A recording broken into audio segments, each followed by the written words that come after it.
made it.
That was very anticlimactic. Welcome to RickCast episode 168 here on a beautiful Wednesday, the 13th of August, 2025. I hope everybody's having a wonderful hump day Wednesday. Let the wrenches assemble on YouTube. Pretty much what that means is if you're a member of the Bar Rats, somebody that comes and hangs out with us every night, on YouTube, you get a wrench. It's that simple. If you don't know what a wrench is, ask somebody else. Unfortunately, my folks on Rumble, I am not capable yet of doing said wrenches there. So I don't know. I'm working on it. Kind of. As much as I can. Anyway, we got a good show for you tonight. I don't know if it's gonna I don't think we're gonna go as long as we did yesterday. Simply because we'll see. We'll see. What are we going to talk about? Kennedy Center nominees have been unveiled. Very surprised, not very surprising, but they're very Trump, because Trump is pretty much running the Kennedy Center, as it is his right to do, being inside the federal territory. So you are the OG wrench, Lou. You're the matriarch of the wrenches. Never forget that. So we'll talk about that. There was an incident, I think it was 3 months ago, but the video is out today and people are talking about it. There was a shooting incident in Seattle between a homeless, wheelchair-bound veteran and a able-bodied person, as the term is called. And of course, everybody in the gun community is making it known, whether they believe it or don't believe it, whether it's self-defense or not self-defense. And I'm going to throw my 2 cents. I've been throwing my 2 cents in all day on X, which you can follow me at Stradcat if you'd like. But we're going to talk about it. And because we have been talking about daily on this show that you should be carrying everywhere at all times and be ready for that. Now, because we've been saying that, we're going to take the time to break down this video, what went right, what went wrong. There goes the Rickabonics already. And kind of just give it, I like to break these videos down as much as possible because there's always something to talk about with them. So we'll take a look at that. After that, Trump and the Trump administration has decided to launch a review of the Smithsonian, which is going to anger, liberals and so forth. But at the same time, it's probably needed because museums. How long has it been since you've been to a museum? Right? I've been to a couple. I went to in Fort Worth when I brought my niece. My niece came to Texas when we brought her around Fort Worth. We went to a couple museums. Most of them are pretty woke. And so I'm okay with Trump reviewing that and reshaping it because a lot of museums are really bad. Now, the World War II, the Pacific in Fredericksburg, Texas. I'm gonna be stumbling over all my words. So in Fredericksburg, that's an amazing museum. The Nimitz World War II Museum in Fredericksburg, because I think that's where he's from. That's a great museum. I would absolutely recommend that museum at all times. But a lot of them, especially the Smithsonian ones, they're full of like the DEI stuff and all kinds of things that are really stupid, and we don't want that. We want good stuff there if we're gonna have these museums up. And a couple other stories as well. Leela Rose dropped an 8-minute video responding to critics from the web. We are not going to watch it. I'm just going to talk about it real quick. I'm going to address it. I know a good friend of the show, Catholic Comedy, is making some very valid points about whether we should even engage when something like this happens. Is it charitable to do so? Is it not? I think I respect the hell out of Catholic Comedy and when he makes these kind of statements. So I'm trying to make my behavior better on X because I have quite a reputation on it. I mean, I'm a curmudgeon. What can I say? It's just I have to act better, especially if I'm going to be a representative of our Lord and Savior out there. So, interesting in regards to that. So I'll mention that. And of course, whatever else we talk about here on RickCast. So do me a huge favor, ladies and gentlemen.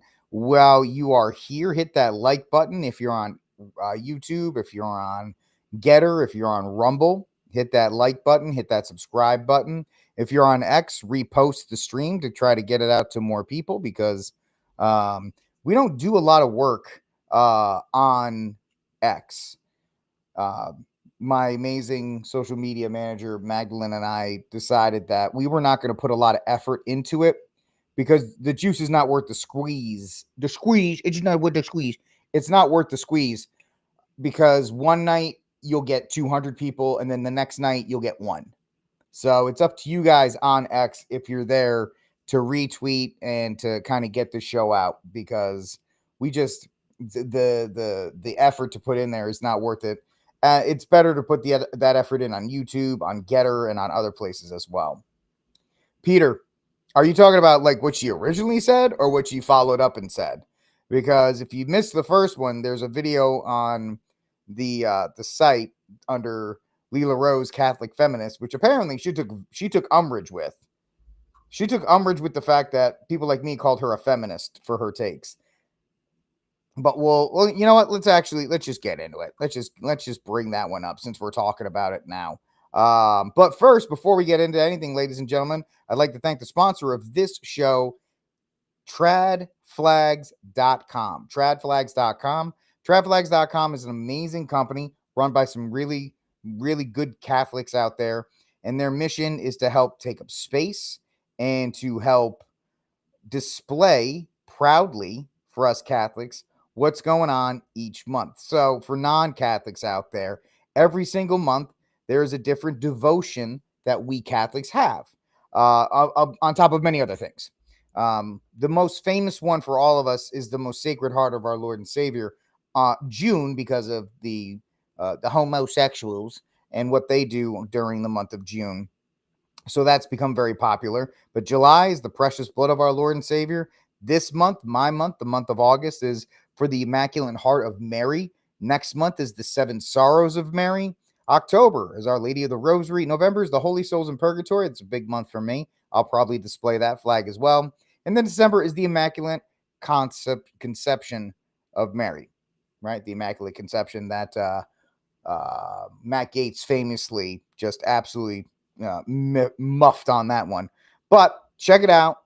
You can check these out. There are posters at tradflags.com. Not right now, but they have magnets. They have awesome trad flag magnets. If you don't like, or if you don't have space for the flag, they've got magnets of the flags at tradflags.com. Every single month, slap them on the back of your car. You're good to go, showing it out.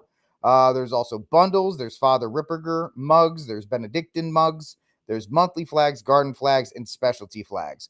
All at tradflags.com. You see my promo code at the bottom. Type in RickCast for 10% off. Tradflags.com. It'll tell Keith over at Tradflags that you got it here from me at Rick and that it helps support the show. So big shout out to tradflags.com. Great Catholic company helping to evangelize, right? To evangelize. There's a lot of ways we can evangelize, and just having a flag in your front yard, whether it's a garden flag or one of the big flags or a magnet on the back of your car, shows the world your devotion to the one true faith. Tradflags.com, tradflags.com, promo code RickCast. So big thank you to tradflags.com. So yes, that's let's see here. Thank you, Lou. Lou's putting the links in the chat. I know, Peter, I know you're joking with me. So yeah, you got to give Leela credit. She knows how to get, she is trying to be a Catholic Oprah. And I think and I believe that's where a lot of us are starting to be like, what's going on here? Because she came out as a pro-life activist and she's shied away from being a pro-life activist. And now she's talking about relationships and she's talking about other aspects of the faith. I mean, she makes $375,000 a year. No hate, good for you. It just shows that what I think a lot of us are asking, Leila, what is your priority here? Is it, and she does mention things about, pro-life activism, and so I can't discount her there. But this right here is an 8-minute video of her not being able to take accountability. That's what it is. She said, "We didn't sexualize Father Mike Schmidt. We were just talking about." You both fangirled and talked about how handsome he is. That's not appropriate. I don't like using that word because liberals destroyed it, but it's not appropriate to talk about a priest's look, just like it's not appropriate for men to talk about nuns or any of these or any other religious life. Okay? It's not an A and B, you can't rope in a priest with your average man. That's two different vocations.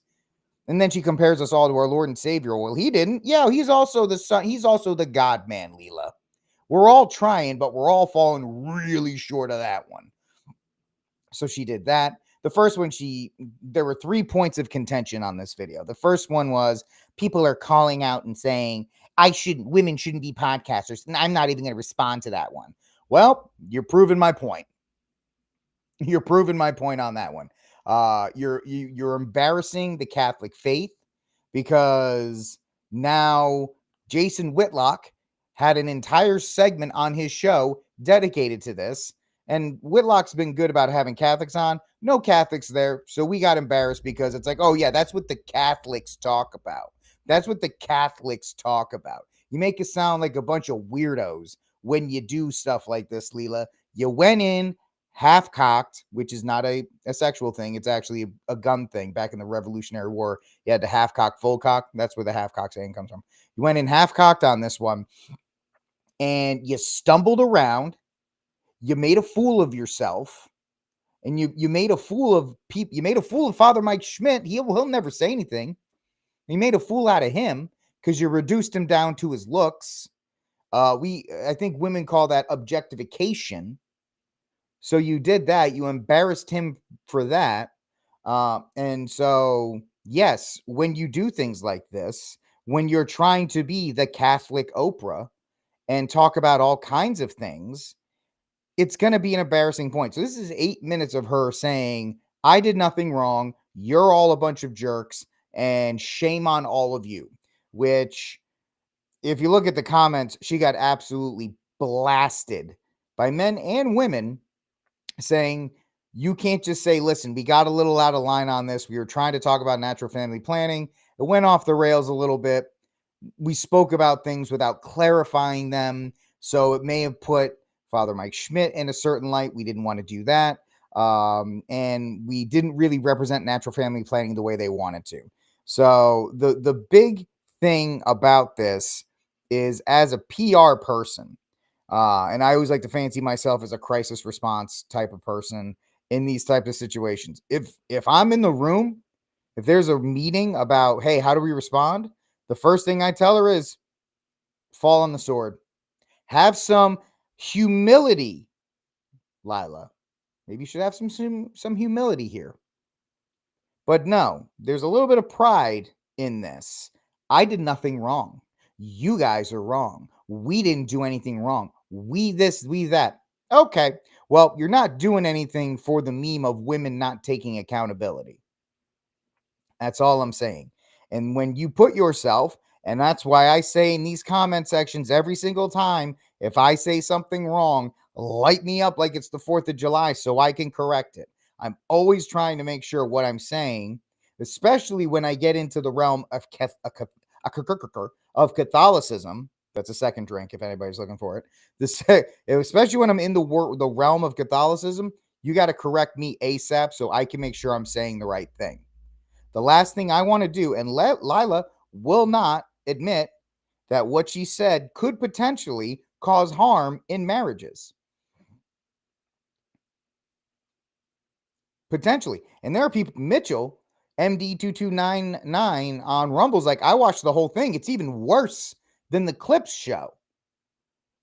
And the fact that she's going to try, She's doing the YouTube thing of monetizing the outrage. Go watch the episode again instead of saying, listen, things got a little, we didn't clarify. She could even have said, we didn't clarify the things the way we needed to.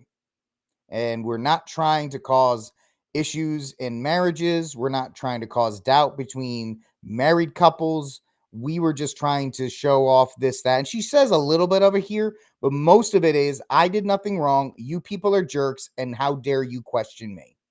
And that's just never a good look. And so she's coming out. If you want to watch it, Michael, you're 100% right. You're right. She's getting exactly what she wants, attention. People like me and my 67 viewers are talking about it. She's just you know, it's very interesting with all of this, guys, how this has been done. It is a disease of don't tell anybody. It's the Trump effect, for lack of a better term. It's the Trump effect. What does Trump do? Trump doubles, triples down until the controversy moves on. And that's what Lila's doing here. And she's getting the attention. That video is going to go through the roof. She's going to get a ton of money for it. And yeah, Cesare, you and I agree on NFP and what NFP is. There's a lot of men that have been I forget the guy's name. He's the bodybuilder, the weightlifter guy. He's a pretty cool dude. Talking about Catholic fitness. He's a convert. His only thing is I'm retarded and his name slips my mind like it often does. He was like, hey, what's the thing with NFP? I don't understand. There's a lot of people that are supportive of NFP.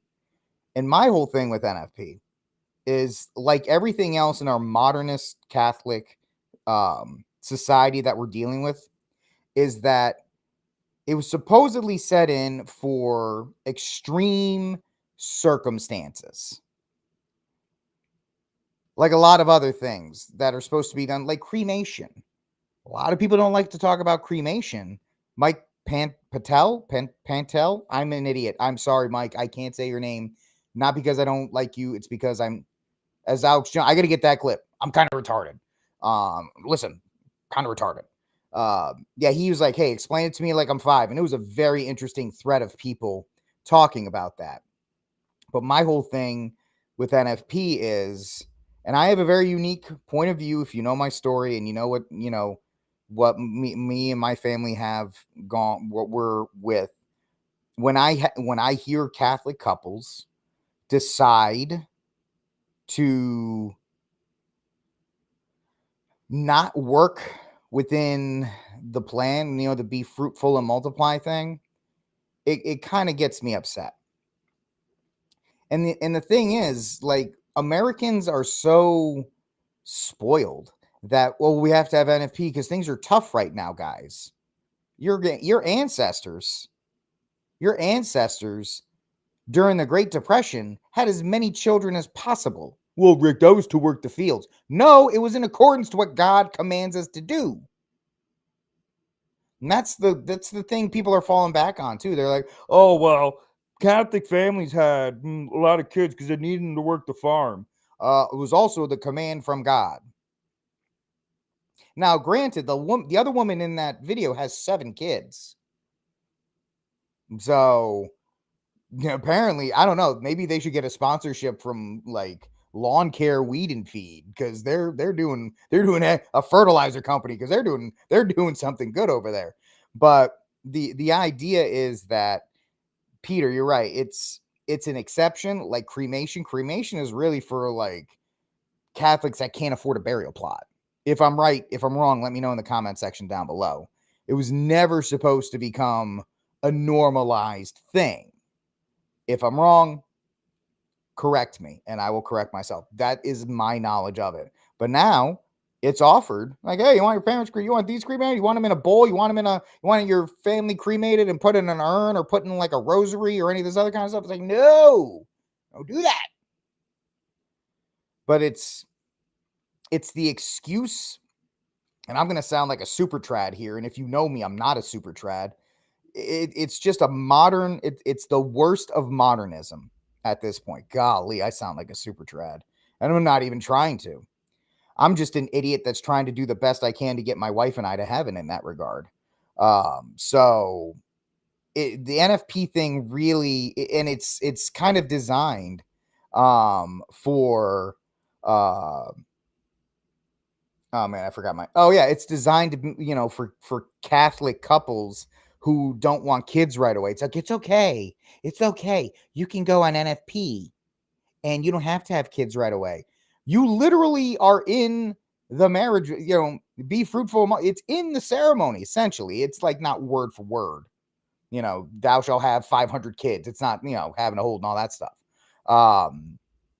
It's one of these things that it's very, and I'm not trying to throw shade at Lila. I know Lila. I know people think I'm being very hard on her.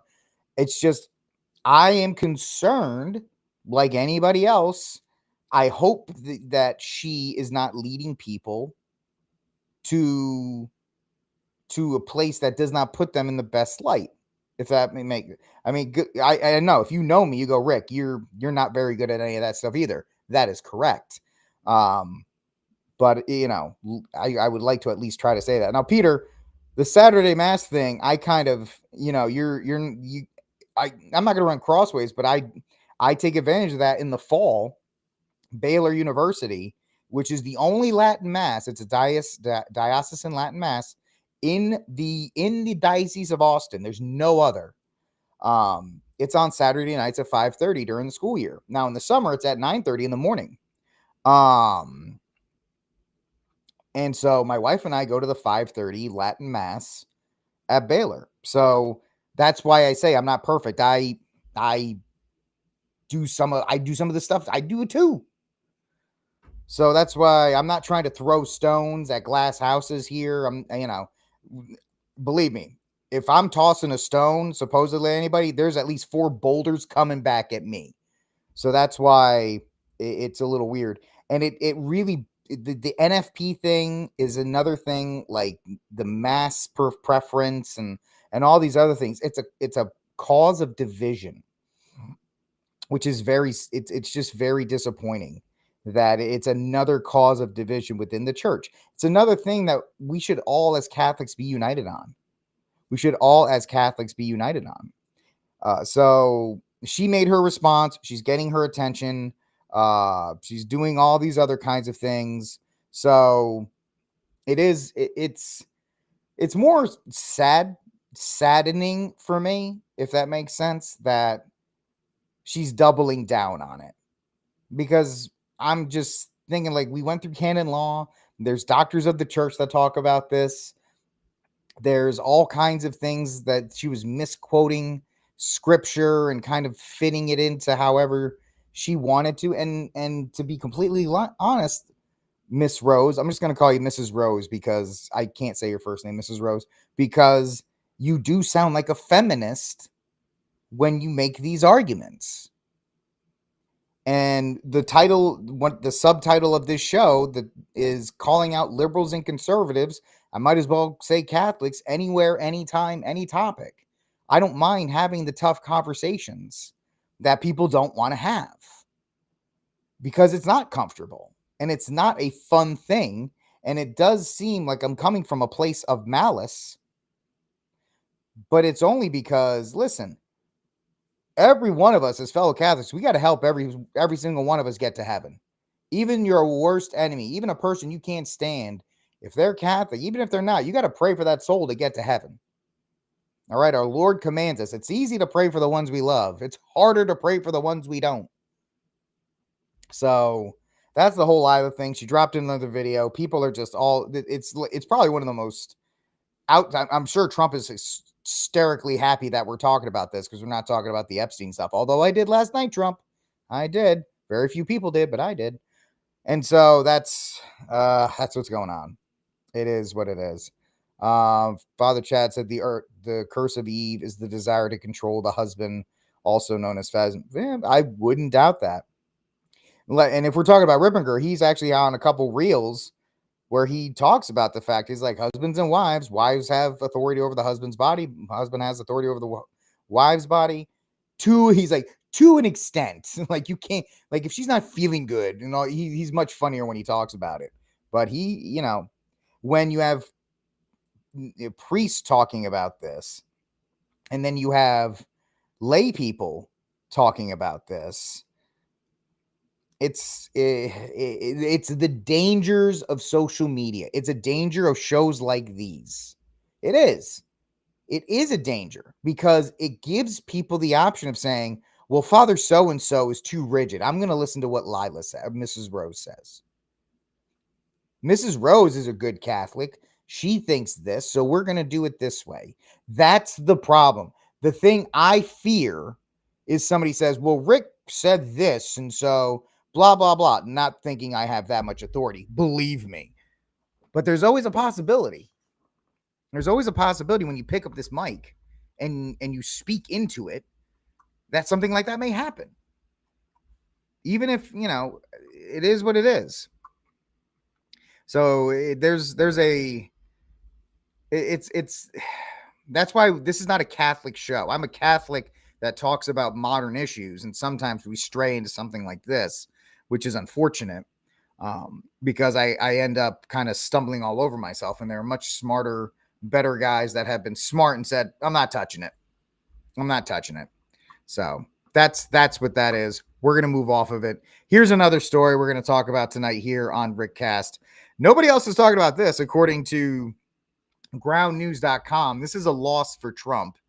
But let's take a look. From Reuters.com, U.S. judge blocks Trump's religious exemption to birth control coverage, which is a, you know, you can't do anything about the rogue justices that are plaguing the judicial system right now. And the fact that, you know, Muslims have no problem when they don't want to practice something, they just don't do it. And nobody gives them a word about it. We have to go through the whole legal system. We have to go through all this other stuff. And like, we have to listen to the court tell us, no, you guys have to support birth control. And it's like, no, that's not our thing. We can't do that. That's not within our right. Anyway, let's see here. So a judge on Wednesday, hold on a second. Would I say this is a great question? That's a great question. I thought the question was me. Would I say this in the presence of Mrs. Rose? I probably would. Now, she wouldn't give me the time of day because I'm a nobody, and that's fine, right? I'm a somebody to you guys, but I'm a nobody in the Catholic sphere or even the podcast sphere. Would Lila say those things in the presence of Our Lady? I don't know, and I don't want to put words in her mouth, and I don't want to speak for her. So that's my big thing. I don't want to do that. I saw that. Cesare. I have a buddy named Cesar. That's why. Cesare, I saw that. We'll talk about that real quick. The sandwich bandit has been caught. But let's talk about this real quick. So a U.S. judge on Wednesday struck down rules adopted during President Trump's first term that exempt employers with religious or moral objections from having to provide workers with insurance coverage for birth control. Wasn't this the Hobby Lobby decision way back in the day? Didn't we already settle this? But anyway, U.S. District Judge and probably flaming feminist. Oh, wait, you guys can't see the stuff I'm highlighting, so it's just me. And flaming feminist Wendy Beetlestone, heck of a name, by the way, states that in 2018 rule were not justified, rejecting the Trump administration's claim that they were necessary to protect the rights of religious employees. The ruling came by lawsuit by the Pennsylvania and New Jersey that reached the U.S. Supreme Court in 2020, upheld the rules on technical grounds, but did not address their merits. So essentially, it was kicked back to the states. So U.S. Department of Justice did not respond. The Little Sisters of the Poor, a Roman Catholic order of nuns that intervened in the case to defend the rule, will appeal the ruling. Good for the Little Sisters of the Poor. Federal Affordable Care Act, thanks Obama, requires employers to provide insurance coverage for contraception, but allows those with the religious objections to seek this exemption. So it's another psychotic leftist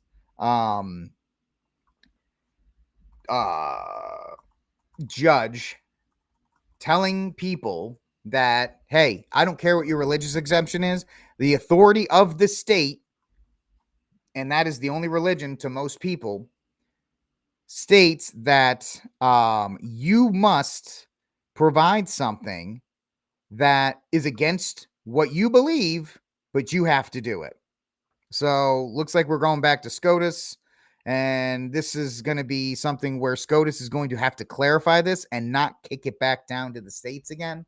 They've got to make a final ruling on it. And believe me, I went back and forth with some people. I'm not a fan of SCOTUS precedent being law because this stuff is always open to interpretation and blah, blah, blah, and this and that and the other thing. Just like when the New York State Rifle and Pistol Association decision came down, all the gun community is like, yeah. And I'm going, no, because it's a precedent and precedent can be overturned. You want it as a law, so it can't be overturned. We have so many things in this union that we try to govern as some kind of law. Apparently already was adjudicated, Peter. So here in the article, where is it?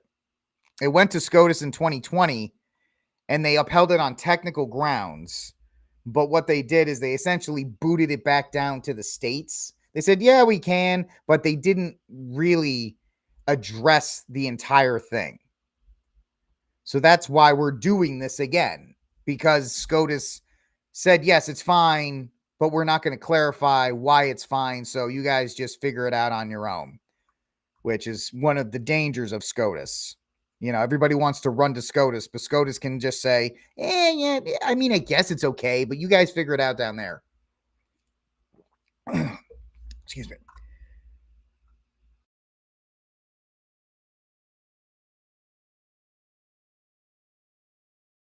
Choking on water.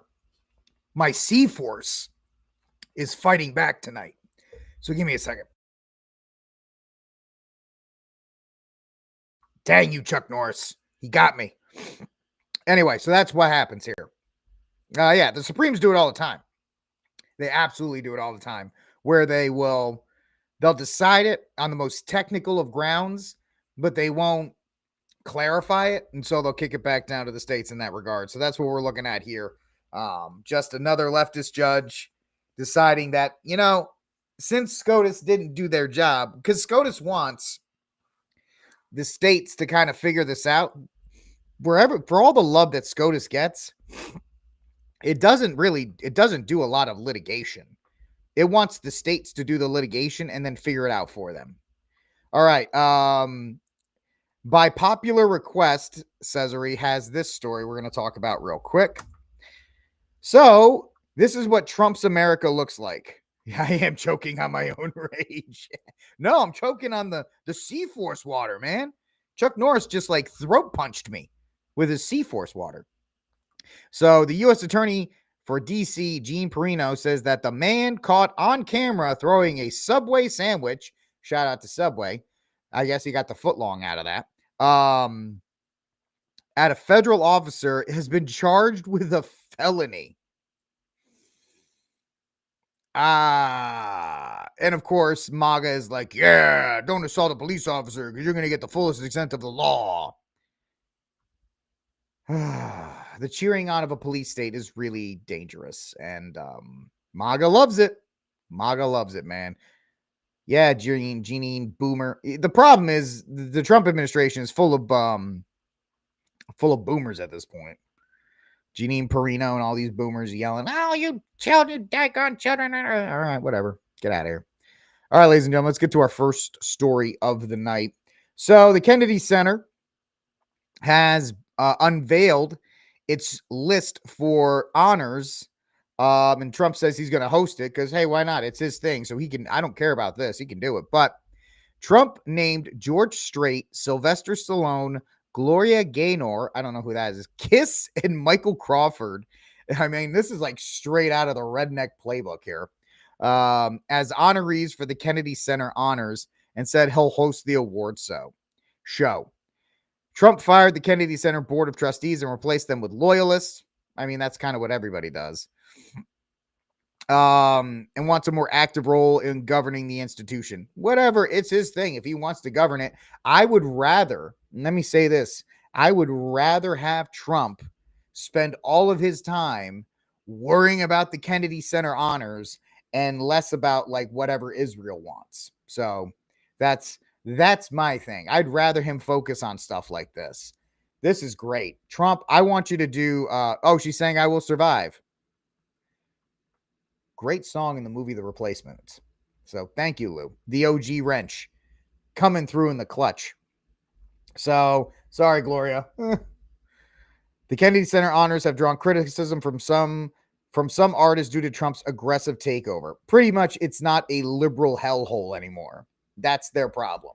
It wasn't because we have to admit that the left does dominate the art scene, and they use it to push their stupid propaganda and messaging, and that's how they use. And let's be real, the arts are what they use to control the public.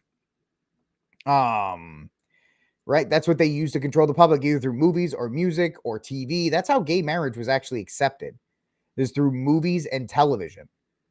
The 10-year propaganda campaign with shows like Modern Family, and even a movie that my wife and I find hysterical, the one with Robin Williams and Nathan Lang, The Birdcage, which, by the way, you could make The Birdcage today. That movie, it's so offensive, it's hysterical, but it's still same-sex propaganda.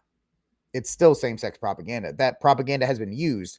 So, of course, now that the left is losing an area, and this is one of their areas, they get a Kennedy Center honor, they're mad about it. But, my message to you is stay mad, right? Stay mad. I don't care. By the way, my last thing I'll talk about with this one is that, let's see, that, hold on. The only person that can win this award is George Strait. Let's just be completely honest. The king needs to win this award. As a Texan, and I am a Texan by marriage. I married into Texas. I married a beautiful woman from El Paso. And as a Texan, George Strait is the only obvious choice for this award. And anybody else, although these are fine people, Gloria Gaynord, sorry, can't say your last name. I'm retarded. Gloria, Kiss, whatever. Michael Crawford, nice guys. Sylvester Stallone, obviously. If George Strait wasn't on the list, I'd want Sylvester Stallone to win, because he's a good, he tells me, he's got an amazing abortion story, right? He's very pro-life because he's like, I wouldn't be here. So, I like his turnaround, this late stage in his career. He's very much standing for what he believes in. But obviously, the only person that can win this award is George Strait. Sorry, I've spoken. Hopefully, Trump is listening, or one of Trump's surrogates are listening to this show. And George Strait is the only obvious winner for this. But let me know what you think in the comment section down below. Who should win the first conservative Kennedy Center honors? It's got to be neck and neck between Sylvester Stallone and George Strait. Like, Kiss can't win this award. They just can't. Sorry, they just can't do it. Gloria Gaynord, maybe. Michael Crawford, maybe he just rounds out the list, but it's got to be George Strait, maybe Sylvester Stallone. But I have spoken, so hopefully the White House follows. Yeah, but Lou, remember, Trump is huge on the vaccine. He's huge on the vaccine. So the clot shot doesn't affect him in any way, shape, or form. Right? It doesn't affect him because it just doesn't. It doesn't. Because for him, it is. Let's see. Let's get to our next story of the night. We're going to do some breakdowns right now on this one. So from the New York Post, Seattle gunman Gregory Tim, who crashed into a Trump voter registration section a year ago, I believe it was a year ago, is accused of shooting a man in a wheelchair over quote unquote stolen valor. Now, a gunman who once plowed his car into a Trump voter registration drive, that's a history of violence, is accused of shooting a wheelchair-bound Washington man in the chest, point blank, over allegations of something called stolen valor. The chaos unfolded downtown Seattle along the popular Alaskan Way Boardwalk on July 31st, when the shooter, Gregory Tim, allegedly confronted a 68-year-old man about his military service. Now, right here, when I talk with my license to carry classes, there's a couple things that you have to understand in a self-defense shooting. One of them is age, ability. He is 32. The person he shot is 68 years old and in a wheelchair. Now, that's going to be brought into evidence. One is 32 and able-bodied. One is 68 and in a wheelchair. Prosecutors allege Tim demanded to see the victim's military record, and this is the biggest part here, he removed a military patch from the victim's belongings moments before the shooting. You cannot, and at least here in Texas, I don't know what the deal is in Washington. I know it's a stand your ground state. And I know you have the right to stand your ground if you think your life is in imminent danger. And a lot of the things that we talk about in Texas apply to Washington. But you cannot in any way, shape, or form claim self-defense if you initiate contact to somebody. And if by removing a patch from the victim's belongings, you have now initiated contact. I don't know if anybody's, I know Andrew Braca, the guy who wrote the Law of Self-Defense book, he was going through this. He thinks it's a justified shooting based on the video. Now, that's a big thing. This is being alleged, but it's not in the video. But if this dude, the way I've taught it and the way I've heard lawyers speak, if you initiate contact or if you use inflammatory language to provoke, and a good lawyer will say, listen, when you rip that patch off of my client, you were assaulting and instigating a fight. What did you expect the guy to do when you ripped something off of his belongings? It's the same thing, Tim, if somebody grabbed your hat. Because if somebody grabs your hat, that's your property. When you rip a patch off of something, stolen valor or not, and stolen valor is a bad thing, but once you take somebody's property, and removing a patch is taking somebody's property, you are not in the right here. You're not in the right. So after the patch was removed, we have this event. Let's see if we can get it up here. Come on. Hold on a second. Hold on. Here. Get my pretty face in here. Hold on. There we go. So he's arguing with this guy. This is the guy in the wheelchair. He brandishes a knife. Now, all of this I am taking from Brockett. Brock is very reasonable. I quote him in my book, The Armed Catholic, The Catholic Case for Guns and Self-Defense. The guy wrote the book on the 5 pillars of self-defense. So he's going on based on the video. So I'm not going to question him. I am going on the reports that this dude touched this dude first.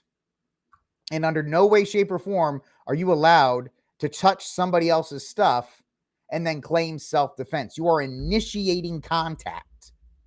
Doesn't matter what it is. You are initiating contact and you are not in the right.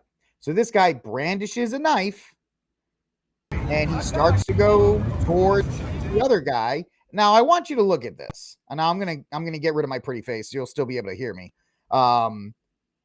I want you to look, because this idea is that he has to be in imminent danger of his life. Imminent danger of his life. When you see this, does this guy right here look like he is in any way, shape, or form able to cause serious bodily harm to this guy? No. This guy also, if I'm showing this video to an LTC class, at this point, he needs to turn and leave. He has the ability to leave, and he can turn around and walk away, or he can turn around and exit the area. Or what he can do is de-escalate the situation. He needs to de-escalate this situation. And so what do you mean by hold on, Peter, what do you mean by separation? Remember, when you say these things, remember, I'm stupid. What do you mean by separation after grabbing the emblem? Because we don't know that. So what happens next is right here, we don't have a good view. This is when the wheelchair suspect is going for a firearm right here. And so this is another thing that bothers me in this self-defense issue. I want you to count the amount of time this guy has, our shooter, Mr. Timms, has in this. 1, 2, 3, 4, 5, 6, 7, 8. 8 seconds. There are 8 seconds between the time that this is done to the actual shooting. If I'm the prosecutor, I'm going to light this dude up. 8 seconds? Where is the immediate threat? Now, if he reinitiated contact, it doesn't matter because Gregory Timms initiated. Gregory Timms initiated contact. That's the big thing in these, from what I know, and I'm not Andrew Braca. He's much smarter than I am. But if you initiate contact, you cannot claim self-defense. There's an 8-second, almost 9-second gap that this dude had, which is why I'm not a fan of off-body carry. Look how clumsily he went for that. If he was truly in imminent danger of his life, he would have been dead.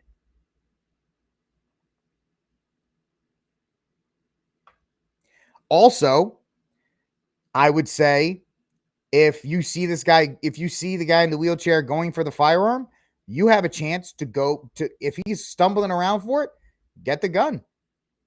Remove the gun from him if you're in that immediate danger for your life. But the fact that he is moving back, creating separation. By the way, look at all these people just looking, just hanging around looking at it, waiting for it. Now we're going to kind of fast forward through here because we don't want to actually watch it. And so he's, of course, he jammed the gun, has to re-rack around. Show me your ID. Pull a fucking gun on me. Sorry for the language. Showing ID at this point is kind of stupid to say. Now, this is what people are going to say as far as, listen. Show me your ID. Pull a fucking gun on me. Sorry. Pull a fucking gun on me. Now he reholsters the weapon. I tell people not to do that. We need to see, I think we need to see the wheelchair guy. I apologize? First of all, he doesn't understand that what he needs to do is shut his mouth. Because I apologize is going to get used against him in court.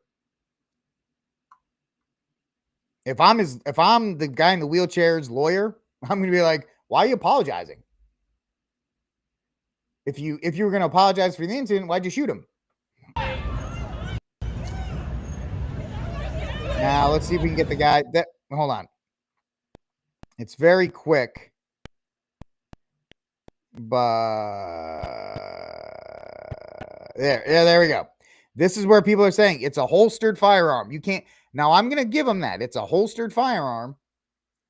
And there's no red tip on it. You can't tell that's it's an airsoft gun. There's a lot of things that are there.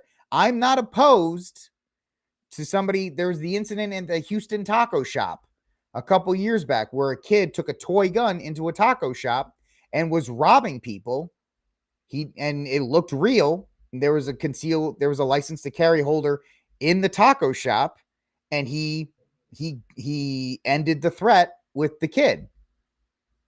That was a toy gun. I have no problem with people defending themselves in that situation. There is a lot of things I think is wrong here with this guy's execution of this entire thing. I don't think it works. I'm on record, and I could be wrong. I'm not a lawyer. I don't even play one on TV. I got a 140 on an LSAT one time. That I don't think Yeah, his camera work is terrible.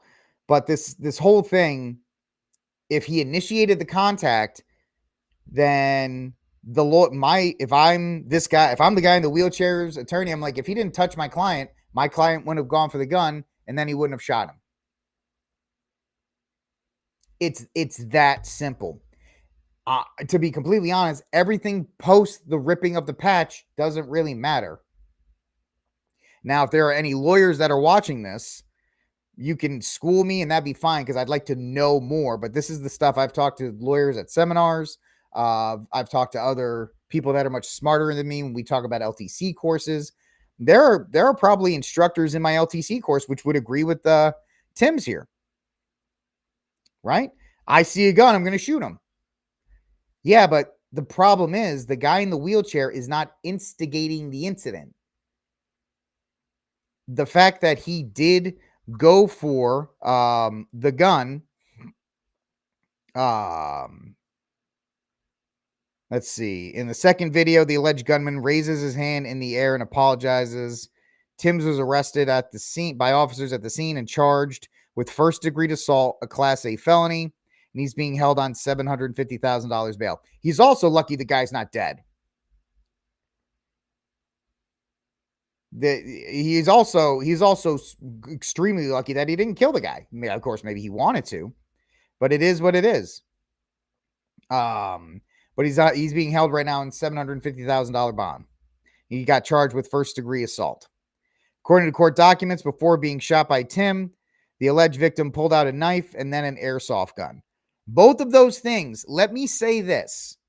If the guy in the wheelchair pulls out a knife and starts to confront Tim's and then pulls out the airsoft gun and Tim reacts and shoots him, for me, that's a totally different ball game.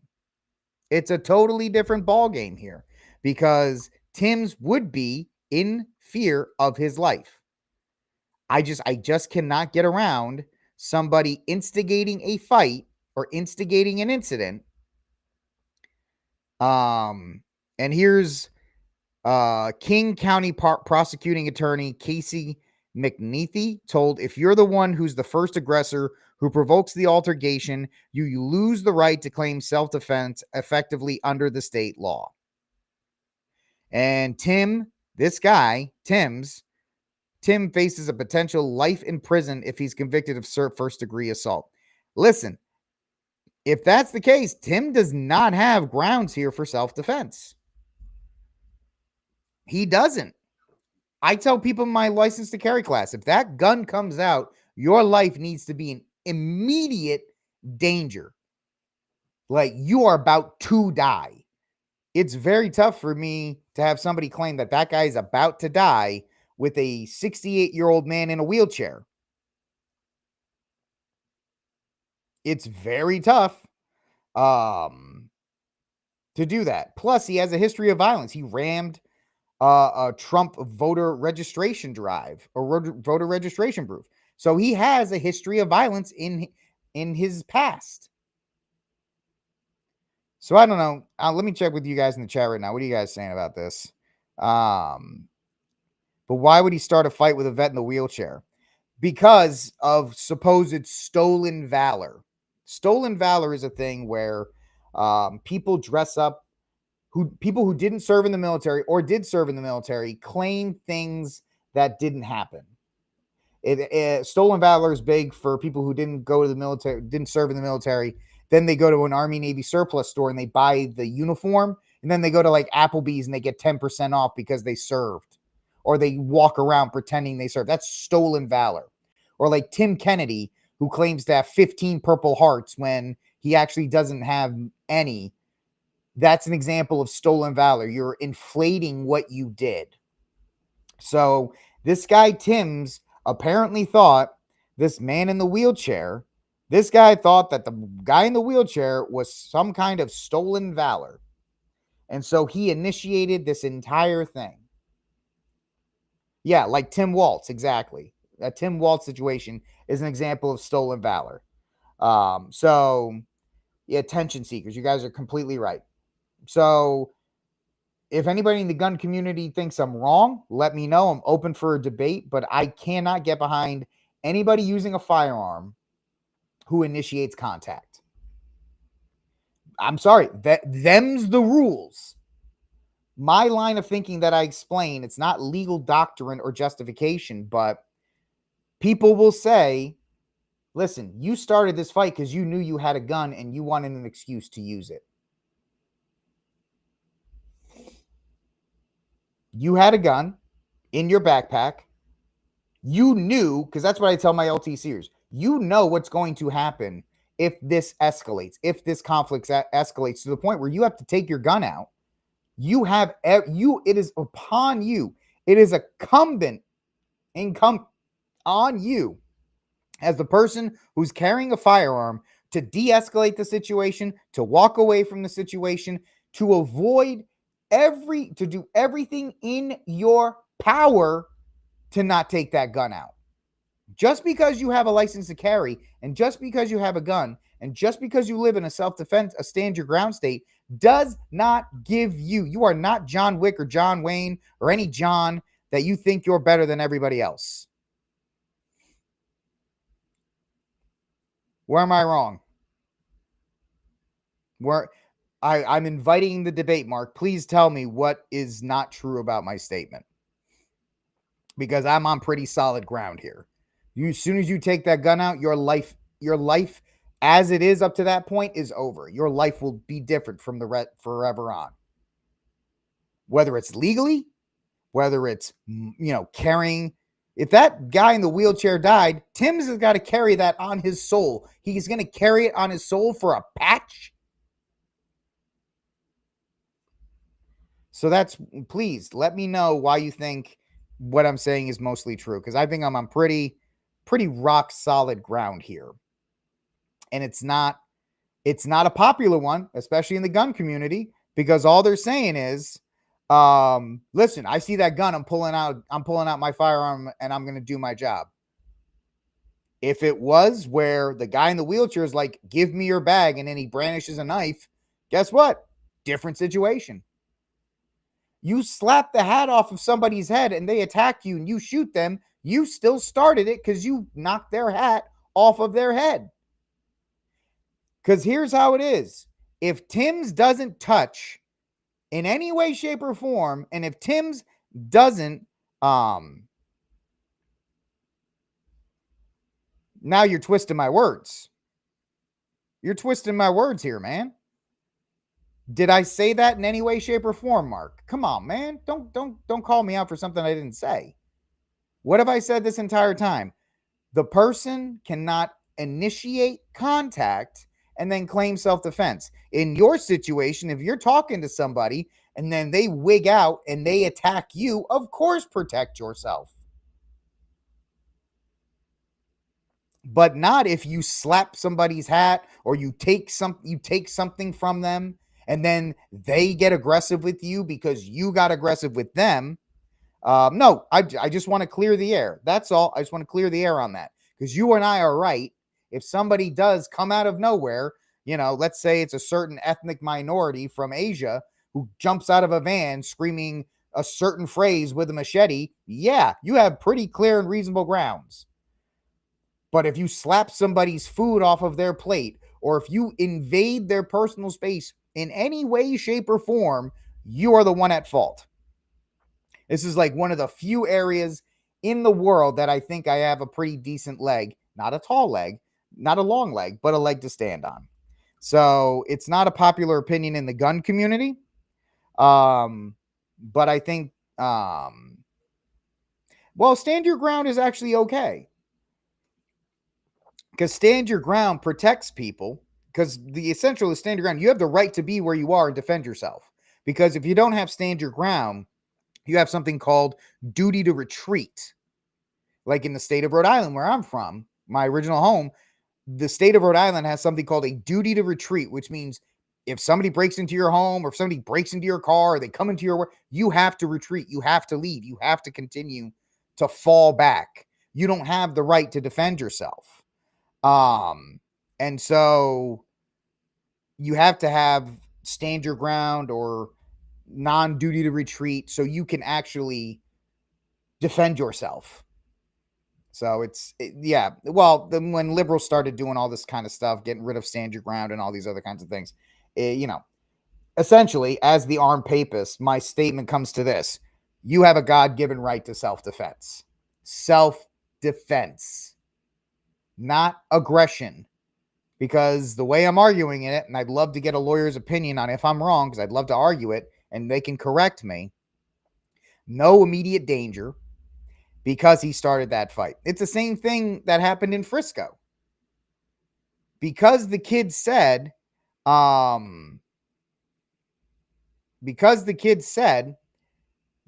me and find out what happens, that's inflammatory language. Because he had a knife. He knew it was going to happen. He was trying to make the situation an aggressive situation. So that's my thoughts on the Seattle incident. And, Mark, that's a good point. Because there could be a bunch of things that happen. Why are they stopping you? Why are they impeding your progress? Why are they? Because see, in that case, they're pushing into your personal space. They're pushing into you. Why are you stopping me? Because there could be a couple things that happen there. It could be a robbery. It could be an assault, a kidnapping, sexual assault. It could be a bunch of things. So I get what I was saying, Mark, in that regard. I think it's actually, it should empower people, if their instinct is telling them something, to act accordingly. So self-defense law is very interesting, and very, there's been a lot of people that have been like, clear case of self-defense. Well, Mark, the idea is if a 6'1" man stops a 5'2" woman, he doesn't need a weapon because he's got size and genetics. Or if a 21-year-old, if 21-year-old dudes stop me, 5'6", 44-year-old left knee, no ACL on my left knee, they don't need weapons. They have an advantage of people. So yeah, you're right. They don't need a weapon. Obviously, a weapon escalates the situation more, but just physically, there's a lot of things that are in here. But I always try to tell people, because we talk about it in the class, the foundation of a self-defense case is means, motive, and opportunity. They have to have the means to hurt you, size, strength, or weapon, the motive to wanting to hurt you, and the opportunity to hurt you. I would even argue that the guy in the wheelchair didn't have an opportunity to hurt him. Look how long it took him to take the gun out. My argument is he probably wouldn't have been able to shoot him correctly anyway. But I try to look at things a little bit differently, especially from a Catholic point of view. I talk to my fellow Catholics. Listen, pulling that gun out and taking a life, you're going to have to carry, even if it's justified, even if the Catholic Church and all the rules say it's okay, you still got to carry that soul. It's no laughing matter. Now, when it happens, you got to be ready. Just pray that it never happens. All right, ladies and gentlemen, let's get into our last story of the night. Good talk there, guys. Good talk, especially with the legal stuff. The legal stuff and the self-defense stuff, because we talk on this show. I advise people carry everywhere, every day. But understand, like Mark knows the laws of his state. It sounds like you know the laws of your state, Mark. Peter, I don't know where you're from. Sounds like you know the laws of your state. You got to know how the laws work in your state. No, the guy in the wheelchair had some kind of airsoft gun that he didn't even get out of the holster. So that's why Gregory Timms was saying, well, he had a gun. He pulled a blanking gun on me. Now, if the guy in the wheelchair rolled up on him and pulled out the gun, Timms is 100% right. But there's stuff that we don't see on that video that occurred before the video that led to that situation. Because that's what the prosecutor's going to do as well. They're going to take they're not just going to be like, oh, well, the video shows this. They're going to get what happened in the video. They're going to go into Gregory Timms' background. Like, hey, a couple years ago, you drove a van into a bunch of Trump supporters. Why are you an aggressive? Why are you trying to hurt other people? That could be used against you. At least the prosecutor can use it to build their case up. Hell, prosecutors use text messages and Facebook posts. They could use stuff like bumper stickers on your car that are pro-gun. Yeah, he was digging around. That's not an immediate threat of harm.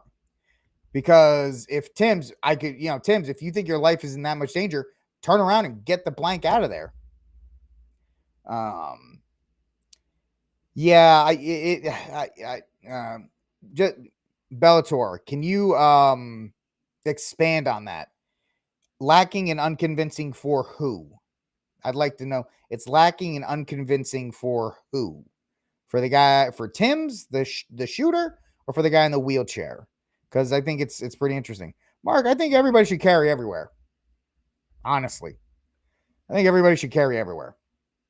So I just got a Glock 43, so I could, and I like it too. I like my 43. I know. I've always been a Ruger guy. I've always been like, oh, get a Glock. And what did I do? I ended up buying a Glock. You never saw a hypocrite before? Here I am. A jury. Okay. All right. Let's move on to our last story of the night. That was a good talk. That was good. Always stuff to talk about there. Always stuff to talk about. Especially nowadays where it feels like people are just getting more and more aggressive politically, or for whatever reasons, people can just get, it seems like, ticked off for the easiest reasons. So, yeah, it's also your right. It's also your right. All right, let's get to our last story of the night. Not as much fun to talk about, but we'll get to it. Let's see. White House launches a review of Smithsonian Museums. I know. I always make fun of Glocks, and I ended up getting one. Wah wah. So,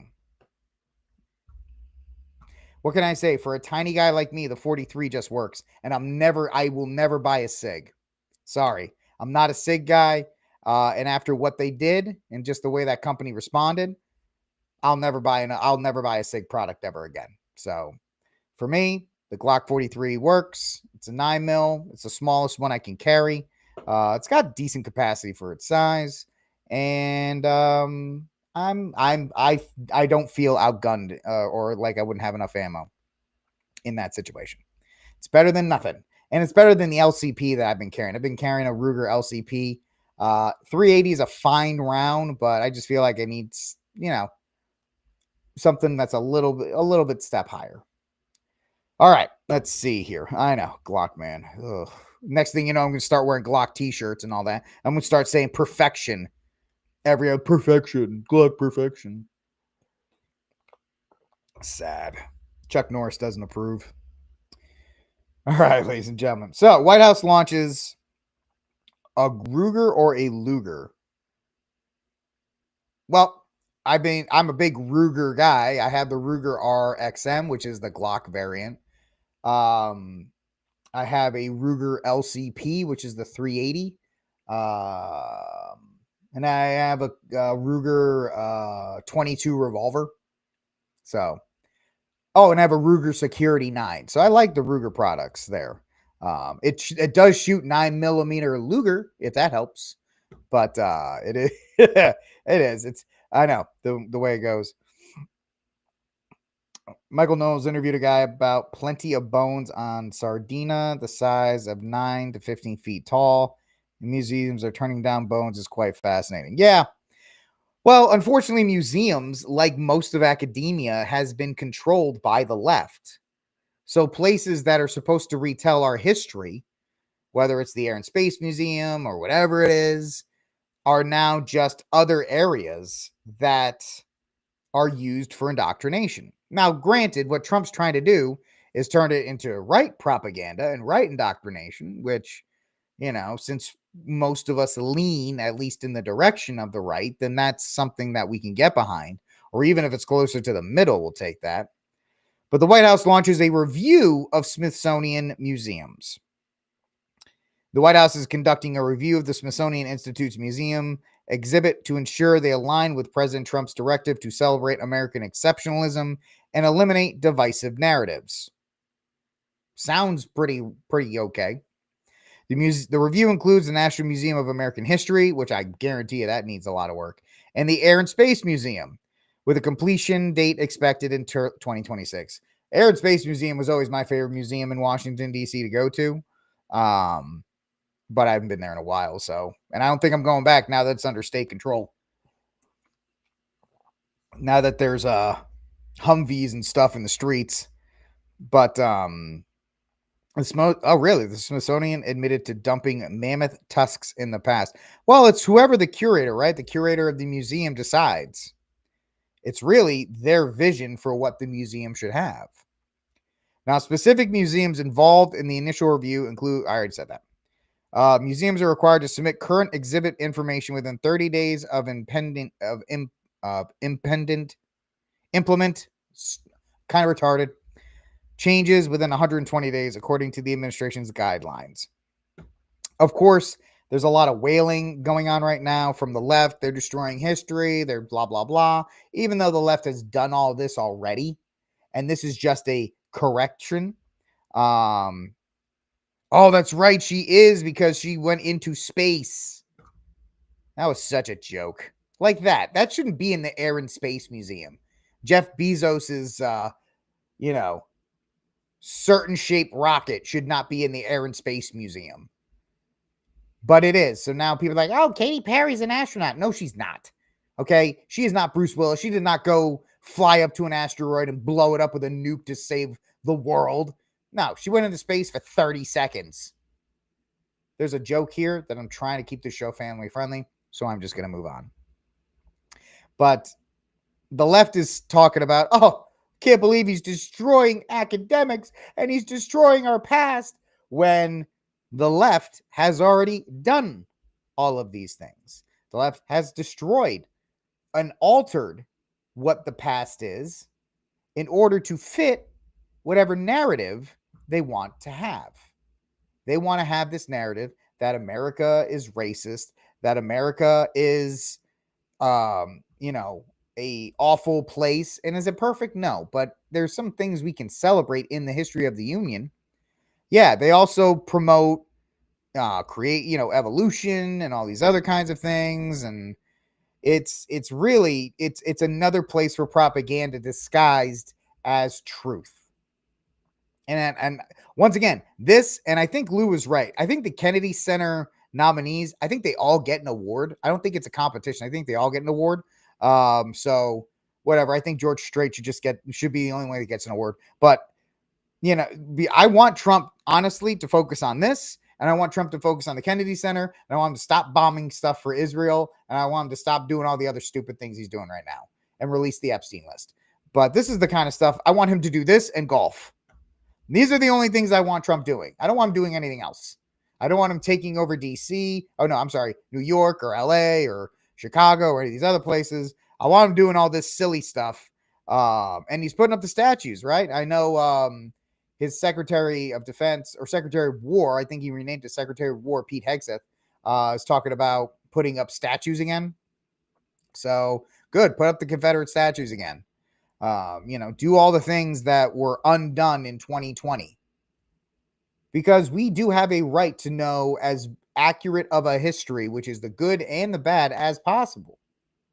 But right now, if you go to the Air and Space Museum, it's going to focus on like the first transsexual person to turn a screw at NASA. And it's like, nobody cares about that. So it is what is in that regard. Well, the Kennedy Center has always been participation trophies. Kennedy Center is nothing but participation trophies.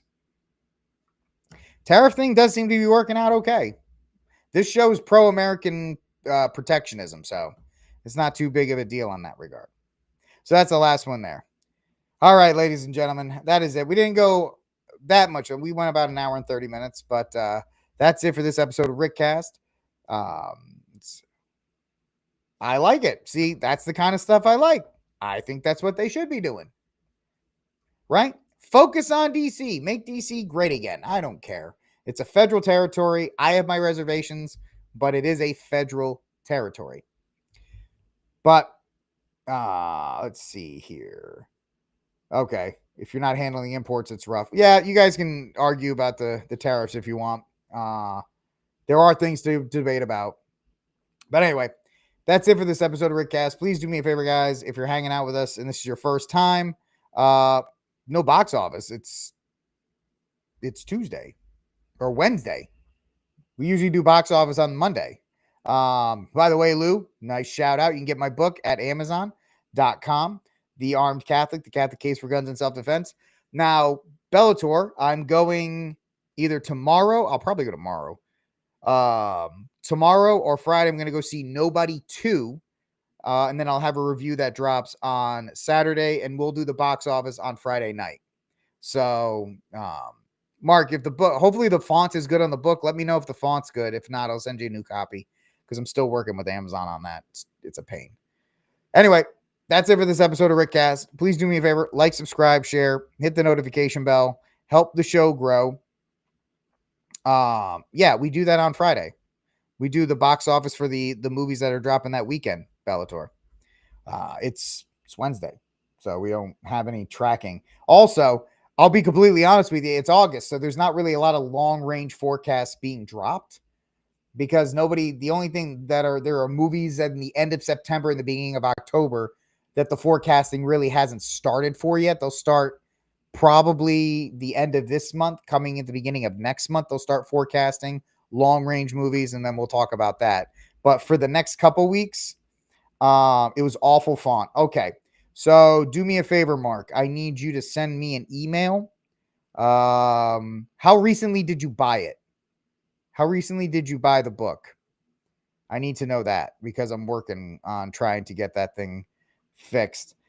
Send me an email at barrettbrief@gmail.com. Yes, horror season doesn't start until September, Bellator. So they haven't forecasted the movies for September. Mark, I need you to type right now. How recently did you buy the book?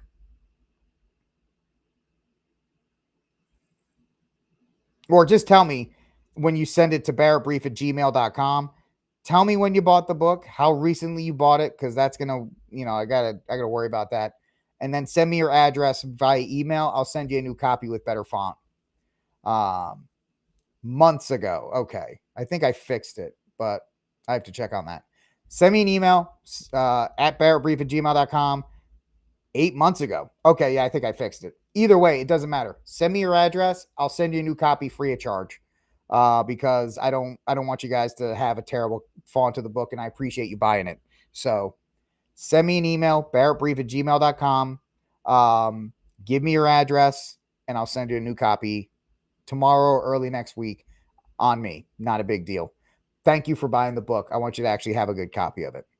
All right, folks. I will talk to you all tomorrow on the way out. Thank you so much for hanging out with me. Hit the subscribe button on the way out. Thank you so much. God bless. And until that day comes, ladies and gentlemen, please remember to keep, until that day comes, free Dexter Taylor.